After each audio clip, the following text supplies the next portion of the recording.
Бүгдээрээ сайн байцгаана уу? Өнөөдөр Бурхны үгийн өмнө хамтдаа энэ ивэлтэй цагийг хуваалцах гэж байгаадаа баяртай байна.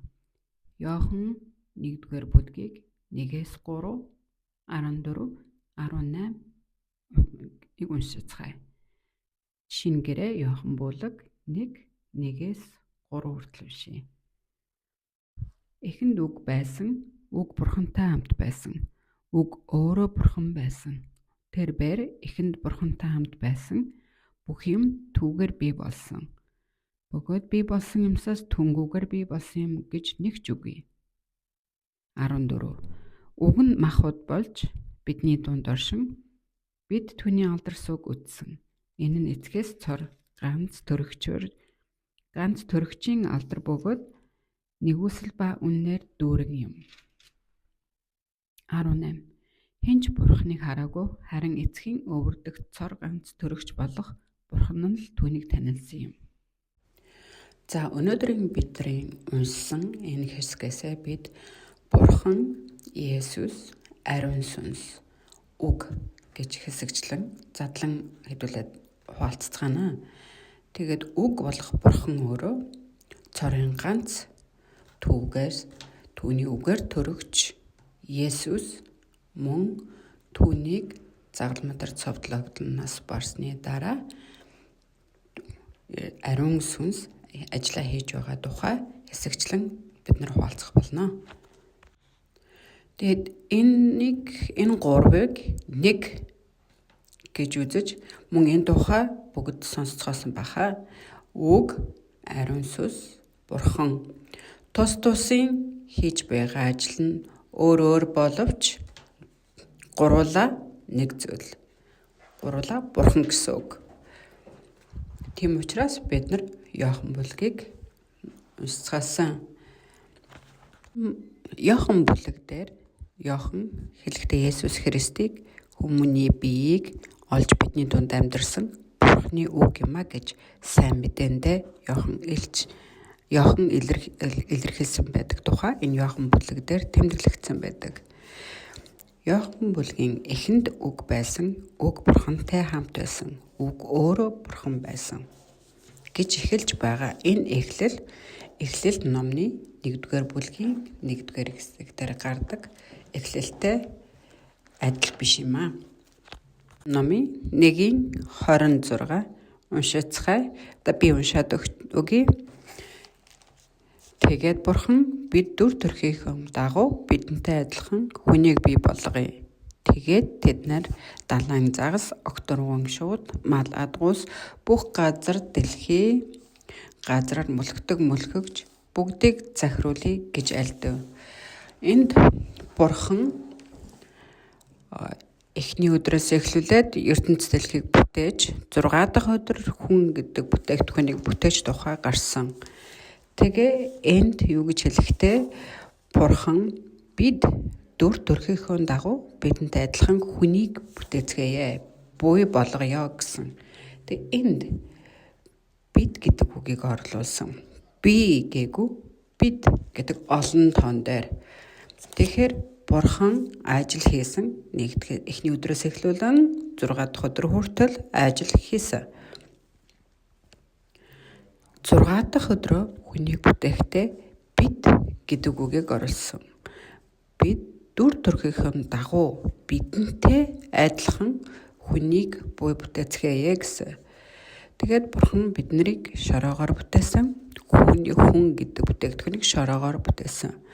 Тэнд яагаад бид гэж хэлсэн юм бол энэ ганц би гэж ороогүй байгаа. Бид гэхээр 2-оос дээш тоо орж байгааг илэрхийлж байгаа. Тийм үү? Ганцаараа бид болох боломжгүй. Бид гэж олон тоонд энд Бурхан тэмдэглэсэн байна. Тэгэхээр энд Бурхан би өөрөө ганцаараа биш ээ гэдгийг энд хэлж байгаа юм. Тэгвэл энэ бид Бурхан өөрөө ганц гэсэн. Ганц л Бурхан байдаг гэсэн. Тэгвэл яагаад бид гэдэг олон тоон дээр хэлв? Тэгэхээр тэнд өөр би бидэн дотор багтах зүйл байгааг хэлж байгаа юм. Тэг мөн бид нэр 11 Эхлэл номын 11-ийг хэдүүлээ олж уншцгаая. Эхлэл номын 11 дээр ч гэсэнтэй Бурхан Бабел цамхгийг барих үе дээр нь мөн хэлсэн үгэн дээр Эхлэл номын 11-ийн 7 дээр алив бууцгаая. Тэдний хэлийг тэнд нь хутгалдуулан самруулъя. Нэг нөгөөгийнхээ үг хэлийг ойлгохгүй болгоё гэв. Тэгэхдээ энд бас алив бууцгаая гэж олон тоон дээр хэлсэн. Алив бууй гээгүй. Тэр үед энэ Бабел цамхгийг барих үед бүх дэлхийд нэг л хэл, нэг л аялгаутай байсан. Бүгд хоорондоо биенээ ойлгодог байсан. Дорн зүгийнхчдэр, өмнө зүгийнхчдэр хоорондоо нэг хэлээр ярилцаж ойлголцдог байсан.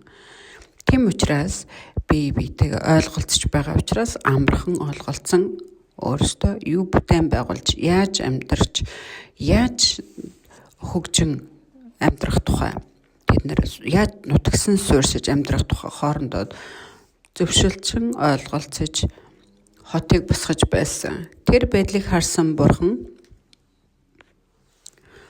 хөдөлцгөөе, бүгдээрээ мөн 7 дээр хэлэхдээ алив бууцгаая. Тэдний хэлийг тэнд нь хутгалдуулан самруулъя гэсэн. Тэгэхээр тэд нэг л хэлээр ярьж байгаа учраас нэг зүйлийг нэг нь хэлье, хийе гэж уриадахад бүгд бивнээ ойлгох боломжтой байсан. Жишээ татаад хэлбэл би Солонгос хүн Америкт амьдардаг. Би Нью-Йоркт анх ирж байсан. Тэгээ миний ирсэн тэр газар Солонгос хүмүүс маш олон амьдардаг байсан. Ойролцоогоор 70,000 хүн амьдардаг байсан. Тийм учраас бидэнд англи хэлийг мэдэхгүй байхад замд гараад явхад солонгосоор хэн нэг нь хариулт өгдөг, хэн нэг нь тусалдаг. Тийм учраас бидэнд баг англи хэл хэрэггүй шахам тийм байсан. Хоорондоо тэгж ойлголцдог байсан. Англи хэлгүй ч гэсэн англи хэлээр ярилцах шаардлагагүйгээр тэр нь юу гэсэн үг вэ? Гэхээр бид нэг хэлээр ярилцаж чадаж байгаа учраас тэгэхээр энд ард түмэн энэ Бабел цамхгийг барихыг зөвшөлдсөх үедээ бүгд адилхан нэг хэлээр ярилцдаг байсан. Тийм учраас бие биенээ хүлээн зөвшөөрч, бие биенээ сонсон ойлголцоход тэдэнд амархан байсан. Тийм учраас тэдэнд Бурханыг дагаж, Бурханд итгэж, Бурханд найдварыг өгч явхасаа илүү хоорондоо бие биенээ ойлголцож байгаа учраас тэр нь амар байсан байх. Энэ үед Бурхан энийг боломжгүй зүйл байна гэж болохгүй юм байна гэд тэднийг хэлийг нь хутгалдаж хоорондоо бие биенээ ойлголцохгүй байлгая гэж хэлсэн. Тэгээд тэд нар хоорондоо ойлголцохгүй ч гэсэндээ одоо жишээ нь татвал хэл өөр хэлийг хэлтэй болвол хин нэг нь одоо ханаа босгоцгоё гэж хэлэхэд нөгөө талынх нь ойлгохгүй учраас юу хэлж байгааг ойлгохгүй учраас хамтдаа хийх боломжгүй болж байгаа юм. Хэрв нэг хэлээр ярьдаг байсан бол ханаа одоо босгоцгоё гэхэд нэг нь нөгөө талаас нь алах барьж ирэх боломжтой, нэг цагт эхлэх боломжтой бай. Энэ 7 дээр хэлснээрээ алив бууцгаая. Тэдний хэлийг тэнд нь хутгалдуулан самруулъя. Нэг нь нөгөөгийнхээ үг хэлийг ойлгохгүй болгоё гэв.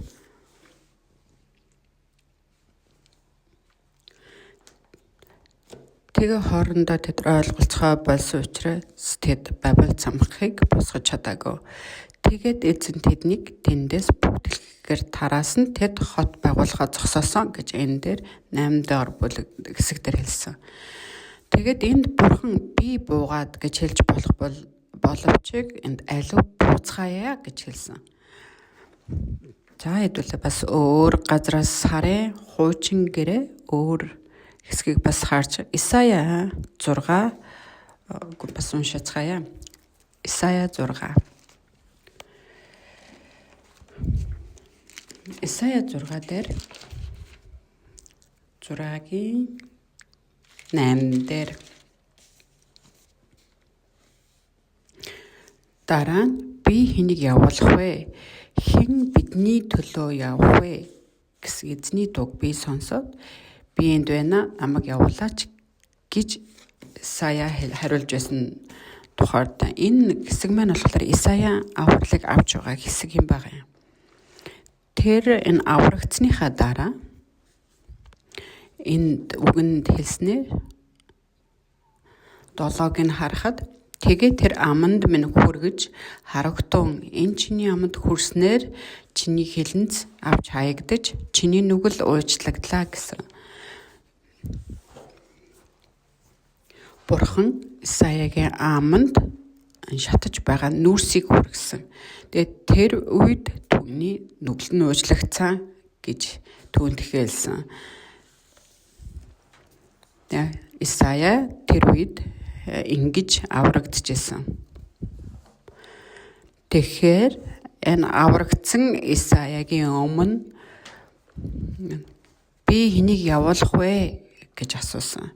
Тэгт нь хэн бидний төлөө явах вэ гэж Бурхан Исаягийн өмнө асуухад Исая түүнд хариулахдаа би энд байна гэж хариулж ирсэн. Тэгээд Бурхан тэрнээс асуухтаа би хэнийг явуулах вэ? Хэн бидний төлөө явах вэ гэсэн. Хэн миний төлөө гээгүү хэн бидний төлөө явах вэ гэж асуусан. Тэгэхээр энд бидний төлөө, миний биш бидний төлөө гэж асуусан. Энд мөн Исая 6-гийн 1 дээр Узея хааны өөд болсон жил би эзнийг Синтин дээр өргөмжлөгдөн заларч түүний нөмөргийн хормой сумыг дүргэж байхыг харлаа гэсэн. Тэгээд тэр үед энэ Узея хааны үед Исая Бурхны өргөг олж харсан буюу Бурхан түүнд өргөөгөө харуулсан. Тэгээд энэ 6-гийн 2 дээр хэлснээр тус бүр 6 жигүүртэй серафууд түүний дээд тал зогсоод 2 жигүүрээрээ нүрээ бүтээж 2-ороо хөлөө хучин 2-оор нь нисэж байлаа гэсэн. 6 жигүүртэй 2 нь хөлөө нууж 2 нь нүрээ нууж. Яагаад вэ гэхээр тэр Бурхан өөрөө ариунаас ариун учраас тэр Тэнгэр элч хүртэл Бурханы өмнө өөрийгөө нууж байсан. Тэгээ 3 дээр бичснээр 6-гийн Исая 6-гийн 3 нэг нь нөгөөгөө дуудаж төг төмдийн эзэн ариун бүхэл газар алдраар нь дүүрэн байна гэж байв. Тэг энд нэг удаа ариун гээгүй ариун гэж 3 удаа дуудсан. Тэгэд Исаяд харагдаж байгаа тэр Тэнгэр элч тэр Бурханы өмнө тэр өргөөг үзүүлж байхад Тэнгэр элч хүртэл Бурханы өмнө нүрээ нууж ариун төг төмдийн эзэн гэж дуудаж байсан. Тэгээ яагаад вэ гэхээр тэр ариунаас ариун учраас өөрийнхөө нүгэлтэйг Исая тэр үед өөрийгөө олж хүлээн зөвшөөрч мэдэж авч ирсэн. Тэнгэр элч хүртэл түүнийг тэгж хүндэтгэж байгааг хараад энэ 3 удаа ариун гэд дуудаж байгааг сонсоод энд дуудаж байгаа энэ 3 ариун нь бидний өнөөдрийн ярих гэж байгаа Бурхан Есүс ариун сүнс 3-ыг гурвангийн Исаяд харуулсан гэдгийг харуулж байгаа. Тэгээ Бурхан өөрөө ариун, Есүс өөрөө ариун сүнс өөрөө ариун. Гэхдээ Бурхан өөрөө ганц. Үг бол өөрөө ерөөсөө ганц зүйл. Гэхдээ хийсэн ажлууд нь өөр байсан. Исая энэ бүгдийг хараад өөрийнхөө нүгэлтэй бохир заван гэдгийг тэнд олж мэдсэн. Тэгээд 5 дээр тэмдэглэснээр тэгээд би сүрсэн тул золгүй юм. Би бузар уралтай хүмүүсийн дунд амьдардаг. Бузар уралтай хүн гэвч нүд минь төв төмдийн эзэн болох хааныг харлаа гэж хэлв. Тэгээд Исая өөрийгөө би ер нь бузар уралтай, бузар хүн учраас би дуусан хүн байна гэж байхад түүнийг 6 дээр хэлснээр тэгэхээр серафуудын нэг нь тахилын ширээнээс хямсаагаар авсан шатаж байгаа нүрс гартаа барин Исая руу нүсэж ирэв. Тэгээд тэр аманд нь хүргэж харагтун энэ чиний аманд хүрснээр чиний хилэнц авч хаягдаж чиний нүгэл уужлагдлаа гэсэн. Энэ нь хуучин гэрээнд Левит номон дээр тахилыг өргөхдөө тахилыг авчран галдан шатаад дахил өргөдөг байсан учраас энд Исаягийн аманд шатаж байгаа нүрсийг хүргэсэн.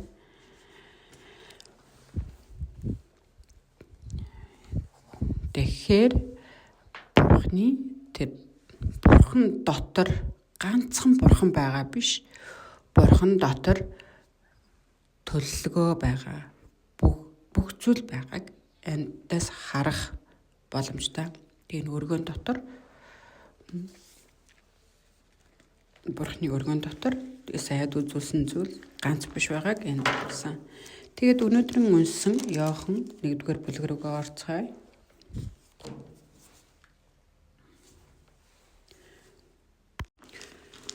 Иохан бүлэг рүүгээ буцаж ирэн Иохан 1:1-ийг уншицгаая. Эхэнд үг байсан, үг бурхантай хамт байсан, үг өөрөө бурхан байсан гэсэн.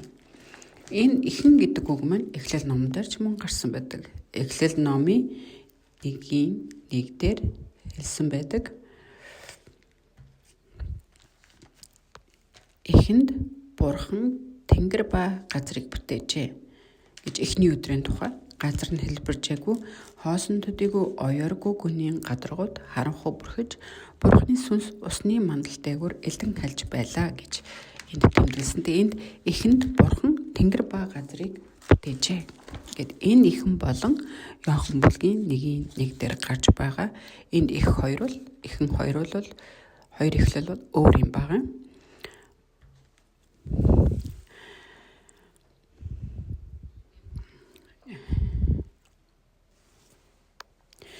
Тэгээд энэ үгэнд үг бурхантай хамт байсан, үг өөрөө бурхан байсан гэж хэлсэн. Тэгээ энэ үг маань би энэ үгээр дамжуулан би маш тодорхойгоор бурханыг олж мэдэн би итгэлээ олж авч байсан. Бид нар бурханд итгэдэг. Гэхдээ ямар бурханд вэ? Бид нар ямар нэгэн байдлаараа маш гайхалтай, ил биеийн юм шиг, маш хүчтэй тийм бурханд итгэхийг хүсдэг. Тийм ч учраас маш олон хүмүүс тэгж хурдагддаг. Үгээр дамжуулан энэ үг өөрөө бурхан юм байна.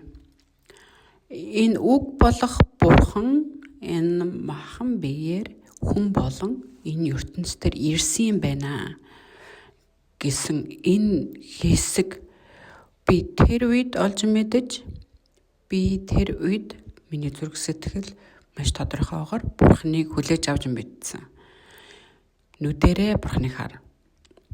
Эсвэл гараараа барьж, үгүй мэдэрч үгүй бол ямар нэгэн дуу хоолойос сонж, үгүй бол ямар нэгэн ич хэдийн юм шиг зүйл тохиолдож байж бурханыг олж мэдэж авна гэдэг маань энэ бол хуурамч зүйл юм байна. Бурханд итгэнэ гэдэг маань болохоор энэ үгийг итгэж хүлээж авч бурханд итгэж юм. Тэгэхээр өнөөдрийн гарч байгаа энэ үг эхэнд үг байсан, үг бурхантай хамт байсан. Үг өөрөө бурхан байсан гэж тэмдэглэсэн байгааг хэдүүл харж байна. 2. Тэрбээр эхэнд бурхантай хамт байсан. 3. Бүх юм түүгээр бий болсон бөгөөд бий болсон юмсаас түнгүүгээр бий болсон гэж нэг ч үгүй гэсэн. Тэгэхээр энэ хэсэг маань Эхлэл номын эхлэл дээр гарч байгаа Эхлэл номын 1:1 дэх эхлэл бол үүний дараах юм байгаа. Иохан бүлгийн 1:1 дээр гарч байгаа Эхлэл номын 1:1 дээр гарч байгаа эхлэлээс өмнөх эхлэл юм байгаа. Эхлэнд нь үг байсан юм байгаа. Тэгээд тэр үг ертөнцийг бүтээж, тэр үг эхлэж ертөнцийг бүтээж 6 өдөр ертөнцийг бүтээдэг тухай гардаг. Тэгээд түүгүүгээр энийг юу яаж олж мэдж байгаа вэ гэхээр түүнгүүгээр 3 дахь хэлснээр бүх юм түүгээр би болсон бөгөөд би болсон юмсаас түүнгүүгээр би болсон нэг ч үгүй гэдгээс бид нар олж харж болно. Тэр Эхлэл номон дээр ертөнцийг бүтээсэн тэр үед хамт байсан нь үг байсан. Бурхантай хамт байсан нь үг өөрөө байсан. Эхлэл номын 1:1 дээр юу гэж хэлсэн байдаг вэ гэхээр бид нар сайн мэдэх үг байдаг. Бурхан гэрэл бий болтугай гэж айлцсанд гэрэл бий болвоо гэнэ. Энэ Бурханы сүнс усны мандалтайгаар илэн хальж байлаа. Тэгээд Бурхан гэрэл бий болтугай гэж айлцсанд гэрэл бий болвоо гэсэн. Энэ маань Бурхан өөрөө үгээрээ үг Бурхантай хамт байсан. Иохан бүлэг дээр хэлсэн шиг 3 дээр ихэнд үг байсан тэр Бурхан энэ Эхлэл номон дээр үгээрээ ертөнцийг бүтээж эхэлсэн. Тийм учраас Иохан бүлгийн 1:3 дээр хэлсэн бүх юм түүгээр би болсон бөгөөд би болсон юмсаас түнгүүгээр би болсон юм гэж нэг ч үгүй гэж хэлсэн.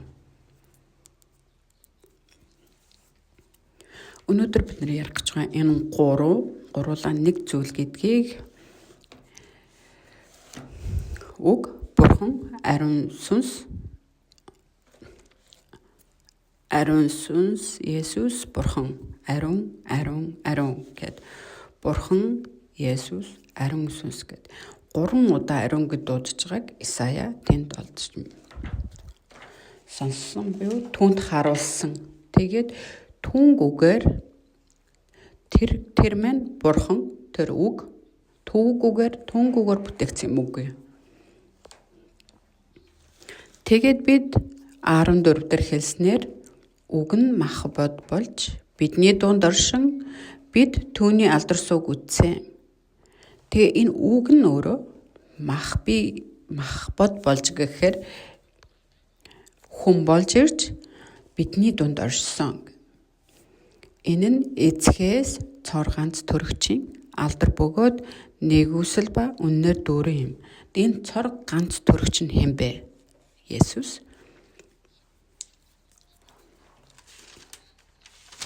Тэг 18-ыг уншицгаая.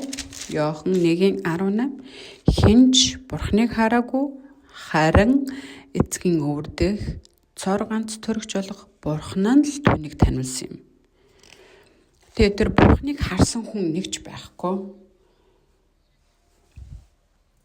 Ганцхан эцгийн өвөрдөг цор ганц төрөгч болох Бурхан нь л түүнийг таниулсан юм. Тэгэхээр Бурхан дотор байсан цор ганц төрөгч. Тэр хэн юм бэ? Цор ганц төрөгч маань Есүс юм байна. Филиппой номон дээрээс унших юм бол бид нэр илүү ойлгох боломжтой. Филиппой 2:6-ыг харахад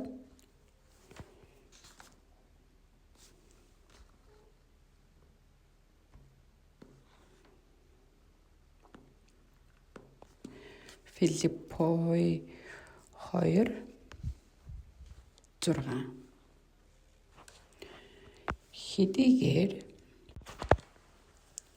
хэдийгээр тэрээр Бурхны дүр байсан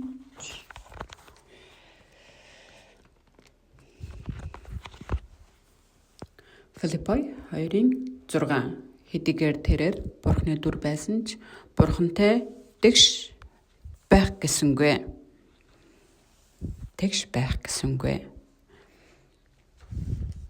Тэрээр Бурхны дүр байсан ч үг болох тэр махан биеэр ирсэн Мария гэдэг ихээс ариун сүнсээр төрсөн цорын ганц төрөгч Есүс тэр өөрөө Бурхны дүр байсан. Бурханаас ирсэн аа болох Бурхан дотор байсан ганц төрөгч нь Есүс өөрөө байсан. Тэгсэн мөртөө өөрөө Бурхантай тэгш байх гэсэнгүй гэсэн.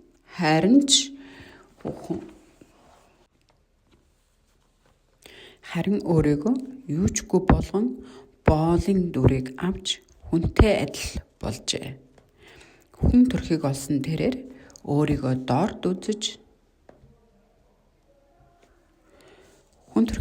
тэрээр өөрийгөө дорд болгож үхэлд загалмайн үхэлд хүртэл дуулууртай байв.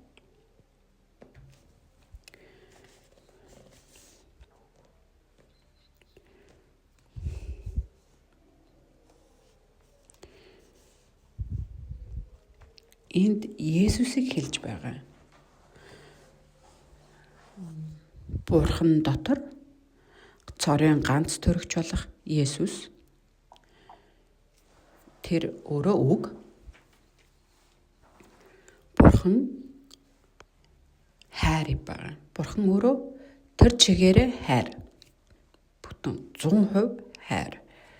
Зөвхөн хайр. Бурхан бол зөвхөн хайр. Тэр чигээрээ хайр.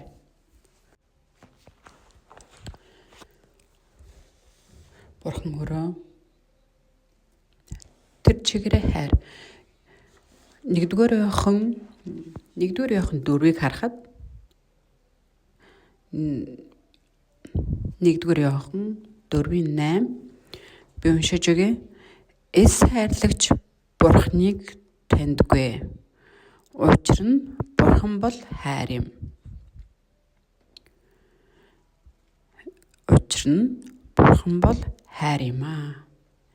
Тэгэхээр Бурхан тэр чигээр хайр.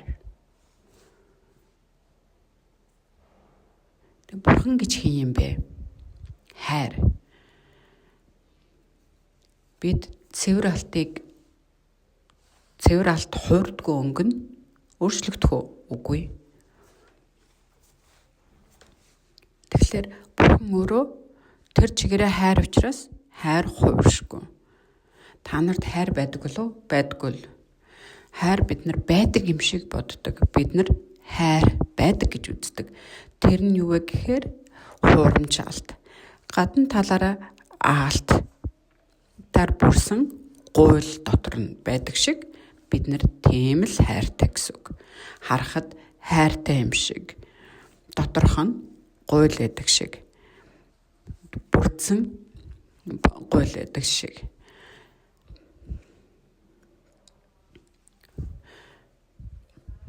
Би хуурамч бүрсэн алтан бүгж хүртэл худалдаж авч байсан тохиолдол ч гэсэн байдаг. Өөр хүмүүс ч гэсэн авч байгааг ч гэсэн би харж байсан. Тэр алт нь цэвэр алт биш, зөвхөн хуурамч алт. Тэгэхээр хүн гэдэг зүйл бол хүнд байгаа хайр бол тэр хуурамч алт шиг, тэр бүрмэл алт шиг. Ямар нэгэн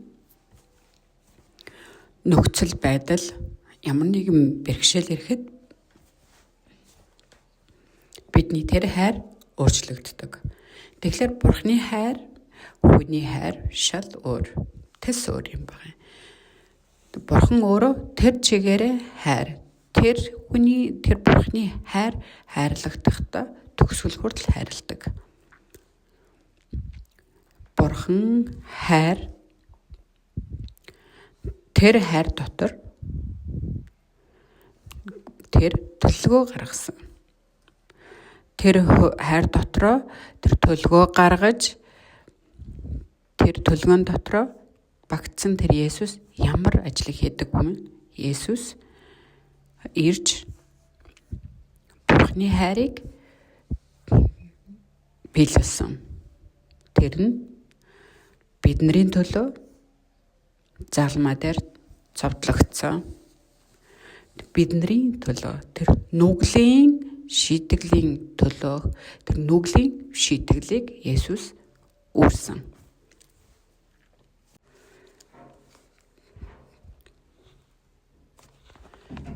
Тэгэхээр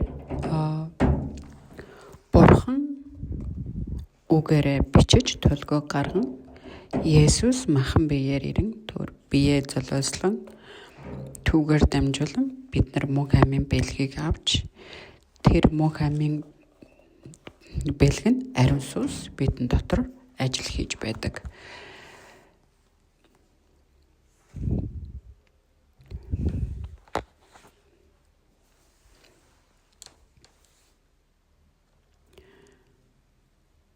Тэнд Бурханы хайр Есүс Христийн золиослолыг тэр ариун сүнс бидэн дотор ажлыг хийж байдаг. Мөн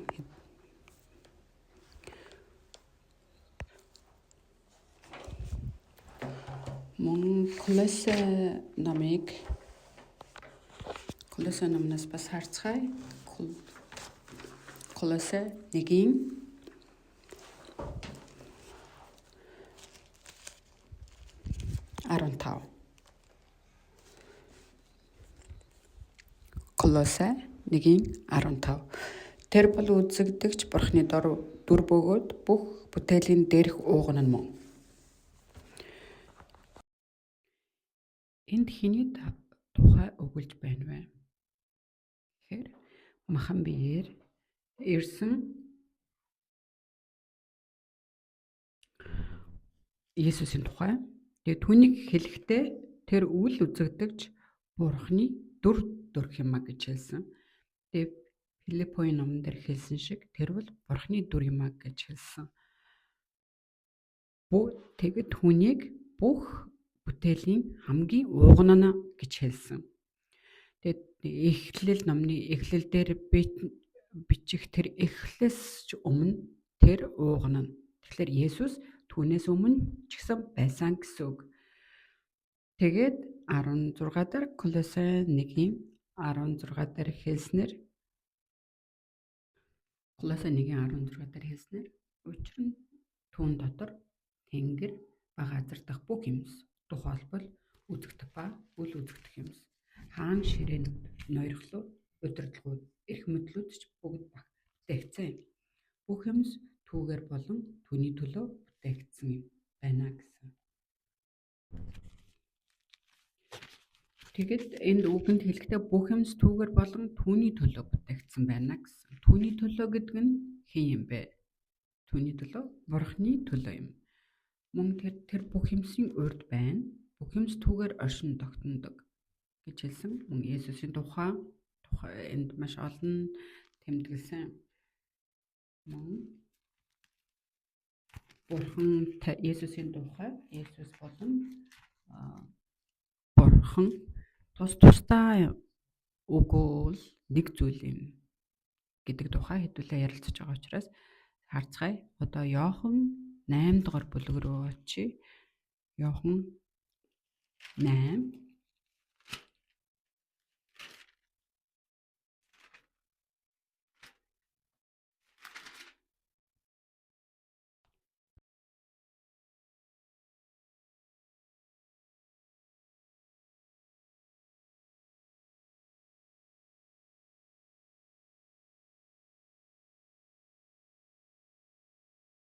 Иохан 8:58-ыг уншицгаая.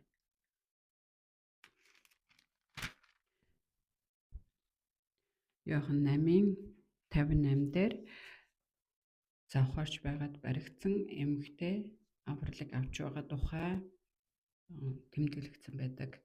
Тэгээ энд хэлэхдээ 58 дээр Есүс тэдэнд үннээр би танарт хэлье. Авраамаас ч өмнөх нь би байгаа юм гэж альцсан. Тэгээ энд Есүстэй завхаарч байгаад баригдсан эмэгтэйг хуулийн багш нар болон юудачууд түүн дээр барьж ирэн Есүстэй ярилцах тухай гардаг. Тэгээд тэд хэлэхдээ Авраам нь миний эцэг гэж хэлдэг. Тэгэхэд Есүс түнд хариулахдаа та нар 56 дээр хэлсний дагуу та Та нарын эцэг Авраам миний өдрийг харна гэд хөөрөн баясаж байсан. Үүнийг тэр хараад баярлсан гэж хэлэхэд түүнийг сонсож байсан ард түмэн түүнийг гайхаж бараг солиотой юм болов гэж бодож байсан. Энэ тухай Галаад 3 дээр ч хэлсэн байдаг. Авраамд сайн мэдээ дамжуулсан тухай тэмдэглэгдсэн байдаг. Тэгэхээр Есүс үг болох Есүс тэр Авраамын үед ч тэр Авраамтай уулзаж сайн мэдээг дамжуулсан байсан. Тэгэхээр тэр Есүс тэр Авраамаас өмнө байх бөгөөд мөн тэр нь өөрөө Бурхны дотор байсан цорын ганц төрөгч нь байсан учраас Авраамаас өмнө ч байсан. Тэгээд 57 дээр хэлснээр Юдач түнд та 50 нас хүрээгүй байж Авраамыг харсан юм уу гэхэд яагаад гэвэл тэр үед нь Есүс 50 нас хүрээгүй дөнгөж 30 настай байсан. Гэтэл тэр хүн Авраамыг таньдаг харсан гэж хэлж байгаа учраас тэр хүмүүс Юдачуд түүнээс ийм асуултыг тавьсан. Тийм учраас Есүс тэдэнд хариулж хэлжсэн. Үннээр би та нарт хэлье. Авраамаас ч өмнөх нь би байсан юм а гэж альцсан. Энэ чухал хэсгүүд байгаа юм. Тэгээд Иохан 10-ыг бас харцгаая. Иохан 10-ын 30-ыг уншицгаая. Би болон эцэг нэг юм гэж альдлаа. Би болон эцэг нэг юм а гэж альдаа. Тэгэхээр Авраам намайг харсан гэж хэлсэн. Тэгэхээр 50 нас хүрээгүй тэр яаж Авраамыг харсан байх вэ? Тийм учраас тэр ард түмэн Иесусыг чулуугаар шидэж алах гэж оролдож ирсэн. Гэтэл энэ Иохан 10:30 дээр хэлэхдээ би болон эцэг бол нэг юм а гэсэн. Тэр нь юу гэсэн үг вэ гэхээр Бурхан болон би бол нэг юм а гэдгийг хэлгээд ойлгохгүй байсан. Яагаад вэ? Яагаад гэвэл Бурхан нүдэнд харагдахгүй. Тэгтэл тэр махан биеэр ирсэн.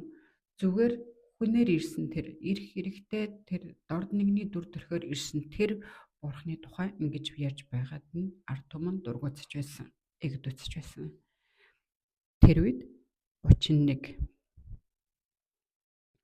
Иудачуд түүн рүү чулуутахаар дахин чулуу шүүрцгэе гэсэн. Тэгээд Иохан 8 дээр түүн рүү чулуу шидэх гэж оролдоход Иесус тэднээс зугтан явдаг тухай гардаг. Гэтэл энэ 10 дугаар бүлгийн 30 дээр гарч байгаа түүн дээр Иесус тэдэнд хэлэхдээ Иесус тэдэнд эцгээс ирсэн олон сайн үлсийг би та нарт үзүүлсэн. Тэдгээр алинаас нь болж та нар над руу чулуу шийднэ вэ гэсэн. Юудэчүүд 33 дээр хэлсний дагуу түүнд сайн үлийн чинь төлөө биш харин Бурхныг доромжилсны чинь төлөө би тань руу чулуу шийднэ. Яагаад гэвэл та хүн байж өөрийгөө бурхан болгож байна вэ? Бурхан болгож байна гэсэн. Яагаад тэд нар ойлгохгүй байгаа учраас тэнд хүн байж бурхан гэж өөрийгөө хэлж байгаа. Яагаад гэвэл тэд нар Иохан бүлгийн 1:1 дээр хэлснээр эхэнд үг байсан, тэр үг бурхантай хамт байсан, бурхан бол үг байсан гэдэг үгийг тэд нар мэдэхгүй учраас эдгээр ойлгохгүй, итгэж чадахгүй байсан. Иесусыг итгэл ямар үед ирдэг юм бэ гэхээр энэ тухай мэдж байж итгэх боломжтой болдог. Итгэхийг мэдгүй тохиолдолд бидэнд яаж итгэх төрөх вэ? Тэгэд энэ ард түмэн Иохан 1:1 дээр хэлсэн эхэнд үг байсан, үг бурхантай хамт байсан, үг өөрөө бурхан байсан гэдэг үгийг мэдэхгүй буюу хуучин гэрээг эднэр сайн мэдгүй.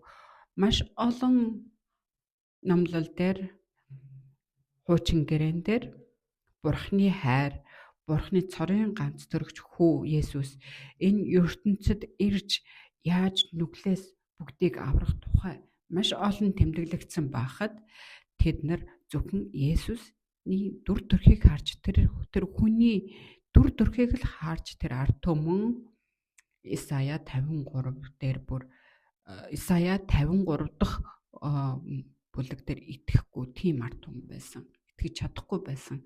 Тийм учраас тэр хуучин гэрээг мэдэхгүй учраас тэд тийм үлсийг хийж исэн. Тийм ч учраас тэд нар Исая 53 дахь бүлгийг хүртэл алга болгосон байсан. Сүүлд 1940 хэдэн онд байна уу? Тэр хавцаа Израилийн нэг залуу хүү, хончин хүү хоноо хариулж явж байгаад алга болсон нэг хайн явж байхдаа нэг агуунд орж харанхуй агуунд харагдах ямар ч юу ч харагдахгүй тийм хам харанхуй агууд орж түүнийг олж мэдхийн тулд тэнд хонь байгаа эсгийг мэдхийн тулд чулуу шидэн чимээ гарган чулуу шидэж байгаад харанхуй агуунаас айгаад буцаж гараад эргэн очиж тэр агуунаас Исая 53 дахь бүлгийг олж илрүүлжсэн тухай тэнд байдаг. Тэгээд тэнд тэр агуунууд хэд хэдэн хэсэг газар байсан. Тэндээс энэ Исая 53 одоо бидний уншиж байгаа Исая 53 дахь бүлэг энэ Байбл дотор тэмдэглэгдсэн байгаа Исая 53 дахь хэсгийг олж энд багтаасан байдаг.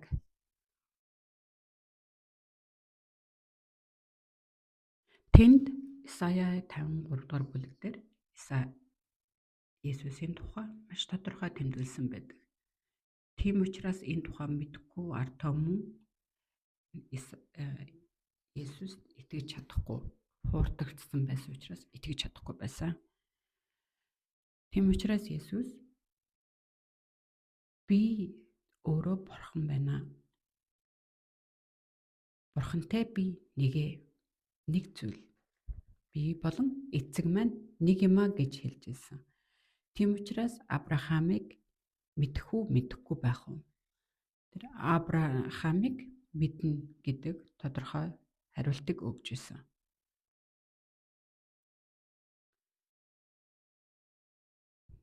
Тэгээд Бурхан дотор Есүс байдаг тухай хэлсэн байдаг. Өөр газраас хэдүүлээ бас харцгаая. Иохан 14 Иохан 14-ийн 16-г уншицгаая.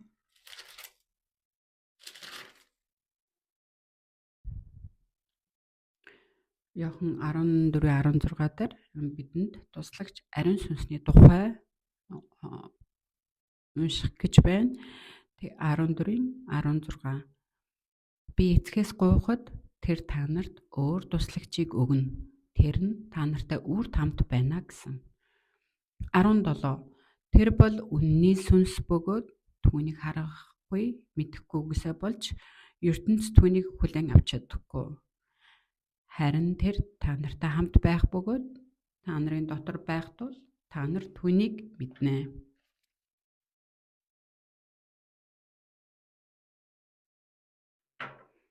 Туслагчийн тухай, ариун сүнсний тухай ярьж байна энд. Тэг бид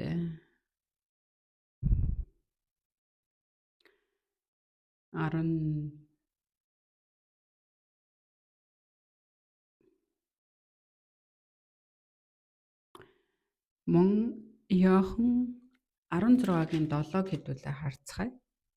16-гийн 7. Гэхдээ би та нарт үннийг хэлж байна. Миний явхан та нарт дээр би явахгүй бол туслагч та нар дээр ирэхгүй. Харин би явбал түүнийг та нар дээр илгэнэ.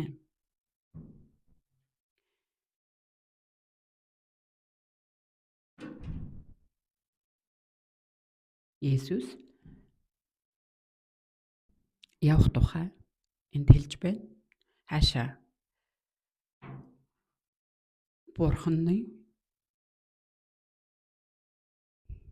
Бурхны Тэнгэрийн оронд Бурхантай хамт байхаар явж байгаа.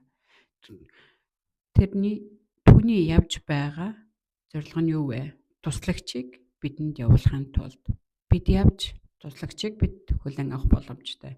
Есүс 3 жилийн турш ажиллаа хийсэн. Тэр 3 жил дотор түүний загламаа дээр өөрийгөө золиослж бидний нүглийг угааж бидний өмнөөс тэр шийтгэлийг хүртэж тэр хийх ёстой ажлаа тэр дуусгасан. Тэгээд тэр Бурхны тэр төлөвлөгөөн дотор жишээлбэл барилгыг барихдаа барилгын төсөл зургийг гаргадаг. Тэгвэл тэр зураг төслийг харан барилгачин, цахилгаанчин, сан техникч гэд бүгд тэр барилгын зураг төслийн дагуу тэр барилгын зураг төслийг харан барилгыг барьна. Бүгд тусдын хийх ажилтай цахилгаанчин цахилгаанаа, сан техникчин сан техникийн, мөн барилгачин барилгыг босгоно. Тэд өөрсдийнхөө дуртай зүйлийг хийх боломжгүй. Мөн өөрсдөө дуртай хүснээрээ барих боломжгүй. Тэд тэр зураг төслийг л харж барих боломжтой, байшинг босгох боломжтой. Түүн шиг Бурхан Есүс Бурхны зураг төслөөр төлөвлөгөөгөөр тэр ирж тэр үлсийг гүйцэтгүүлж тэр барилгыг босож дараа тэр баригдсан барилга дотор хүн орж ирж амьдардаг шиг тэр ажлыг болон тэр барилгыг бариад дууссаны дараа Есүсийг загламаа дээр цовдлогдсон нүглийг угааж дууссаны дараа ариун сүнс ирдэг. Мөн өөр хэсгээс хэдүүлээ үгийг мөн харцгаая.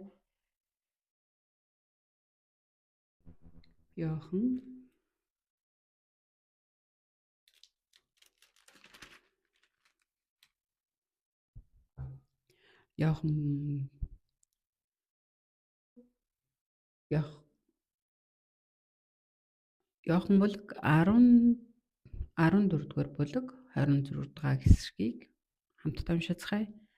Иохан 14:26. Харин туслагч буюу миний нэрээр эцгийн минь илгээх ариун сүнс та нарт бүгдийг заах бөгөөд та нарт хэлсэн бүгдийг минь сануулгах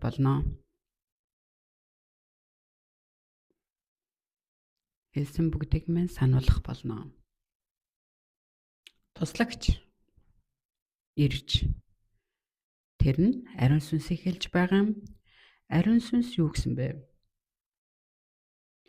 Тэр ариун сүнс та нарт бүгдийг заах бөгөөд та нарт хэлсэн бүгдийг минь сануулгах болно гэсэн. Тэр нь ариун сүнсний хийх ажил.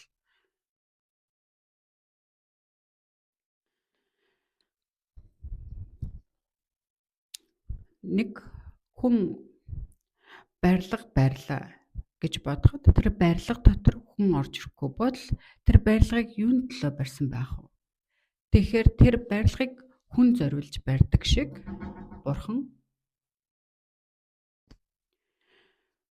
тэр төлөвлөгөө, тэр зураг төслийг хийсэн нь Бурхан.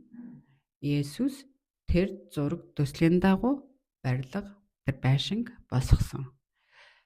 Тэгээд дуусгасны дараа ариун сүнс орж ирсэн. Хүн тэр барилга дотор орж ирж амьдардаг шиг.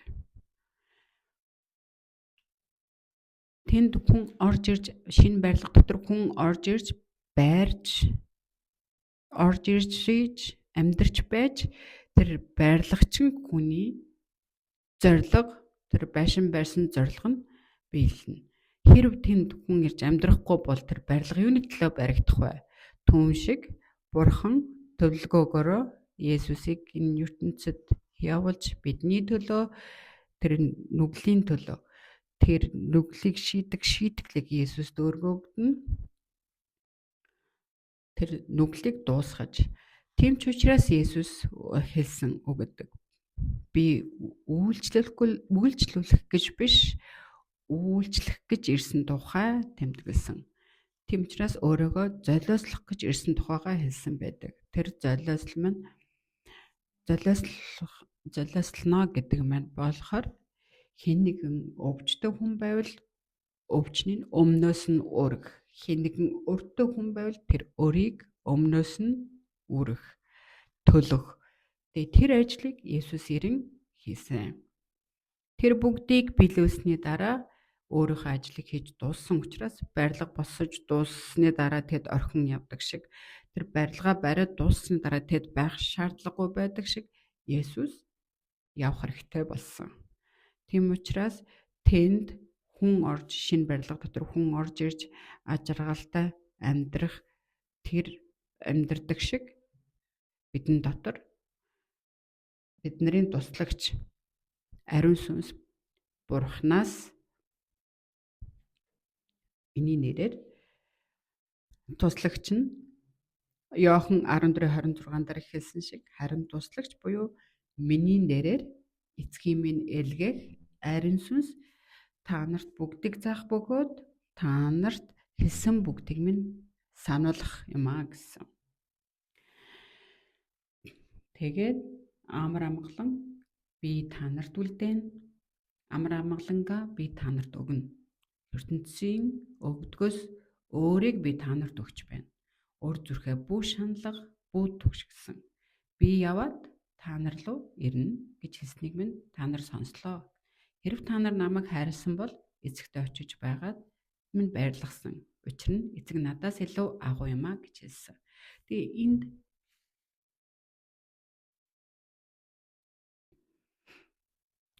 ариун сүнс юуг тухай энд хэлсэн байгаа. Хэдүүлээ Ром 8-ыг бас уншицгаая. Ром 8-ыг 8:26-ыг бас уншицгаая. 8:26 та нар миний ард түмэн биш гэж тэдэнд айлцсан тэр газарт 8:26 түнчлэн сүнс бас бидний сул дорой байдалд тусалдаг.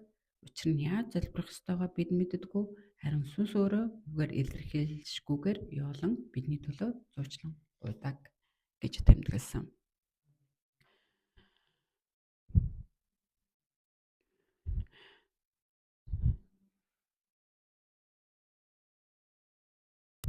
Тэнд ариун сүнс бидний төлөө бидний өмнөөс Бурхан залбирдаг.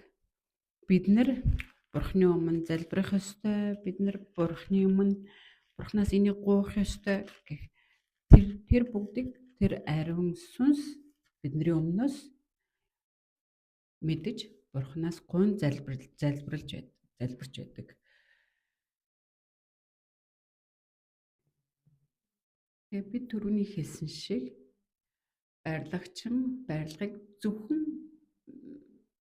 барилгын барилгыг зөвхөн бариад дуусгах зорилготой биш.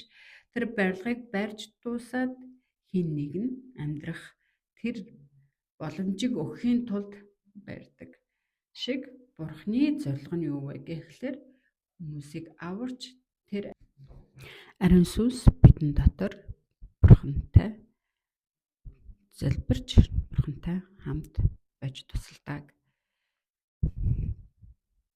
Ром 8:34 дээр хэлсэн байдаг. Христ Есүс үхээд амьлуулагдсан Бурханы баруун талд буй агаад бидний төлөө зуучлан гуйдаг нэгэн юм а гэсэн. Тэгэхээр энэ Бурхан, Есүс, ариун сүнс гурав нэг зүйл юм байна. Ариун сүнс бидний дотроос бидний өмнөөс залбирэн зуучлан гуйж Есүс дамжуулан Есүс Бурханд хэлж гээд Бурхан, Есүс, ариун сүнс гурав нэг байж хамт ажиллаа хийдэг. Байбл дээр хэлсэн ч үг гэдэг.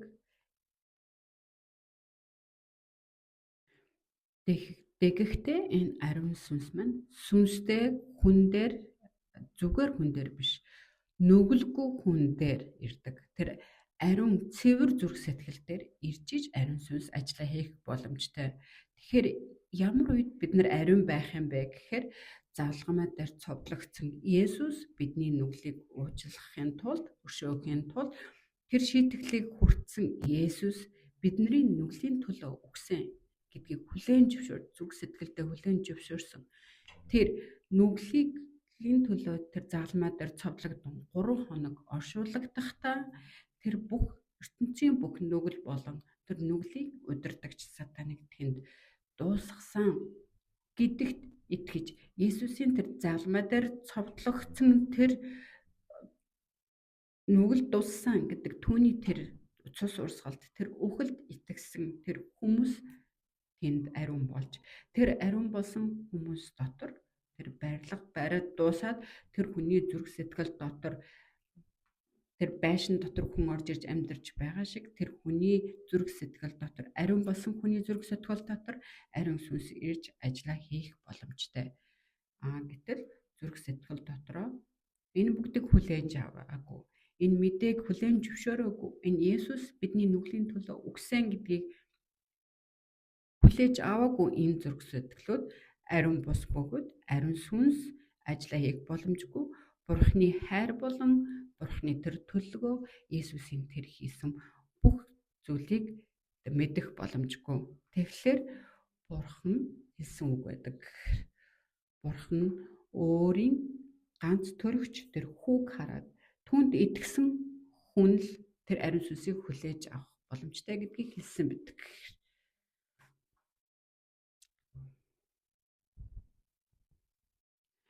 Зүрх сэтгэл дотроо бидний өнөөдөр бид үхэхэд бид нар Бурхны өмнө очих болов гэдэг асуултыг тавьж байгаа бол өөртөө тэгж тавьж байгаа бол тэр зүрх сэтгэл доторх нүгэл шийтгэгдээгүй байгаа. Энэ нь бидний хичээн зүтгэлээр болохгүй. Энэ нь Бурхны хүсэл, Бурхны тэр төлөвлөгөө, Бурхны тэр хайрыг мэдэх юм бол энэ бүгд Бурхны ажил учраас бид нар тэрийг л хүлээж авах боломжтой. Тэр Иохан бүлгийн 3:16 дээр хэлсэн байдаг. Бурхан ертөнцийг үнэхээр хайрсан учраас цорын ганц хүүгээ өгсөн.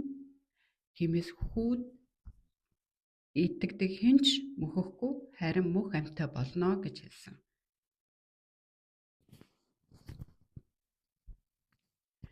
Тэгээд Бурхан хэлэхдээ тэр өөрийнх нь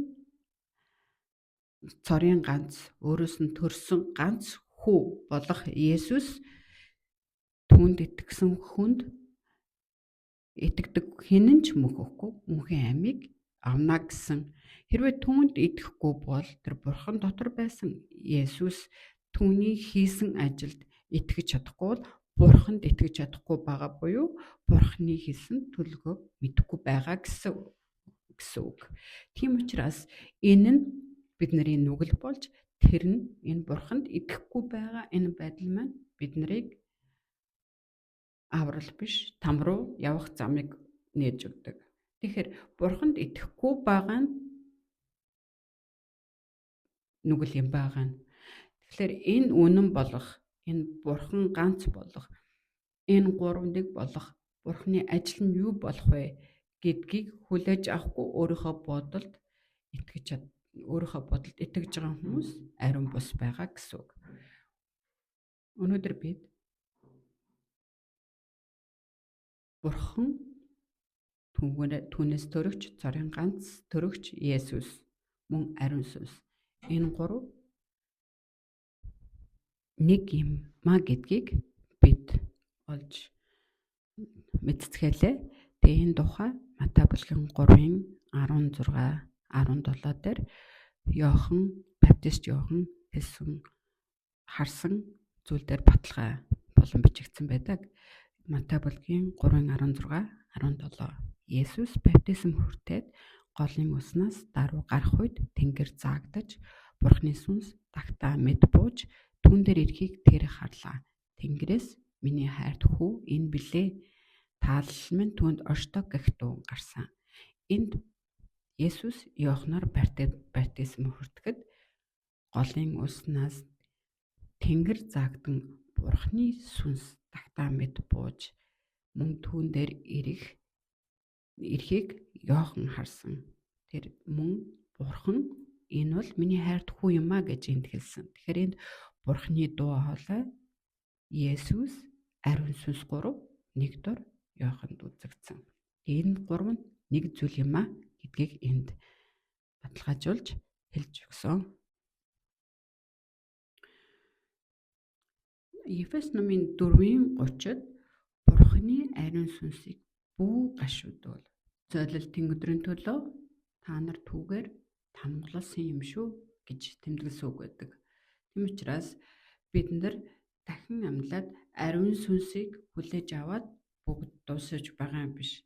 Бид нар энэ амьдарч байх, энэ махан биеэрээр амьдарч байгаа энэ цаг хугацаанд бид нар ариун сүнсийг бид нар сонсож, үгийг сонсож, Бурхны үгийг уншиж байх хэрэгтэй юм байна. Тийм учраас бид нар өнөөдөр ч гэсэндээ Бурхны үгийг хуваалцаж байгаа юм.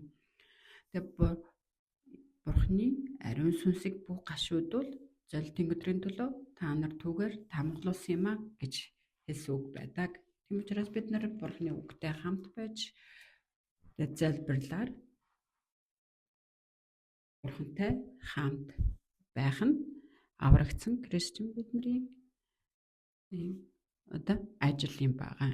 Итгэл найдвар маань 2 дугаар Коринтын 13:13 дээр хэлсэн шиг идүүгээ итгэл найдвар хайр 3 үлддэгч хамгийн агуу нь хайр юм аа гэж хайр мөн гэж хэлсэн байдаг. Тийм учраас Бурхан өөрөө хайр бид нар Бурхны тухай, ариун сүнсний тухай, Есүсийн тухай бид нар хуваалцсан. Тэгэхээр Бурхан бол үгээрээ өөрийнхөө хайрыг бидэнд өгөхийн тулд Есүсийг ганц төрөгч болох Есүсийг энэ ертөнцийн хүн болгон төрүүлж энэ Есүс нь бидний төлөө тэр шийтгэлийг хүрч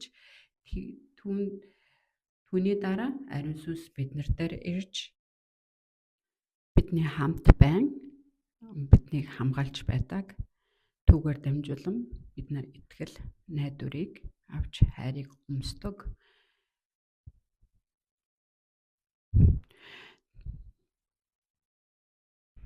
Өнөөдөр бид нар бүгдийг маш олон багтааж чадсангүй гэвч энэ богинохон хугацаанд бид нар Бурхан үгээрээ төлөвлөгөө гаргаж түүний төлөвлөгөөний дагуу үгийн дагуу түүгээр цорын ганц төрөгч Есүс махан биеийг өмсөн энэ ертөнцийн ирж бидний хүртэх ёстой шийтгэл буюу үглийг Есүс загламаа дээр биелүүлэн түүний урсгасан цусаар бид нүглээс өвчлөгдөн ариун болж түүнийг ажиллаа хийн дуусгаад ариун сүнс бидэн дээр ирж ариун газар бид нарыг хамгаалж байгаа тухай өнөөдөр бид нар хуваалцгаалаа. Тэгээд ингээд дуусгая, залбирцгаая. Ариун Бурхан эцэг тань талархаж байна.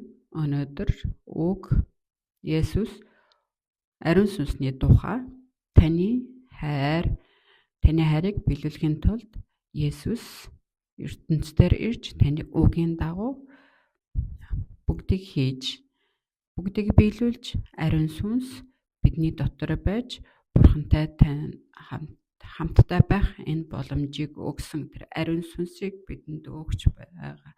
Энэ бидэнд цаашид амьдрах энэ амьдрал дотор маань энэ гуруулаа нэг байж бид хамтдаа байгаа тухай энэ үгээр дамжуулан бид нар олж мэдлээ.